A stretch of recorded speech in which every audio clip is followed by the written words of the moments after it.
Et prenons la direction de Vaugué en Ardèche à présent. Outre la visite du château, les visiteurs peuvent aussi découvrir avec un peu de retard la grande exposition de printemps. Elle est dédiée cette année à un collectif de maîtres verriers d'Ardard qui verse dans une version, vous allez le voir, assez contemporaine de cet ancestral savoir-faire. Vanessa Fize avec Charlène Personnaz.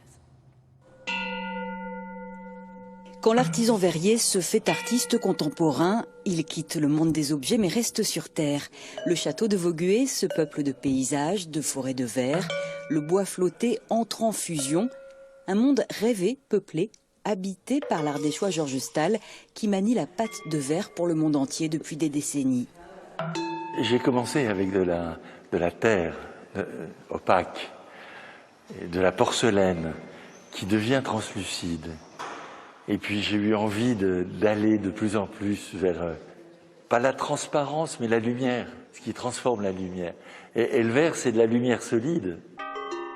À un étage plus haut, on approche une forme d'apothéose, la perfection de l'écorce d'un fruit, opposée à la puissance et la déliquescence d'une sève, jusqu'à l'explosion des cerisiers en fleurs, offertes par la japonaise Katsumi Tai.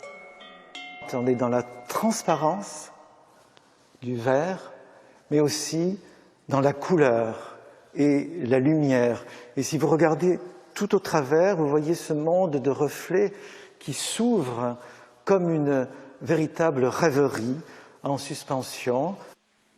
Les visiteurs restent songeurs, justement.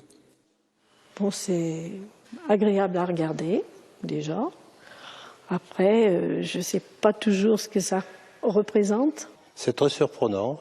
Comme exposition, c'est joli, c'est lumineux, c'est pas commun. Le voyage au château de Vaugué vous est ouvert jusqu'au 15 juillet.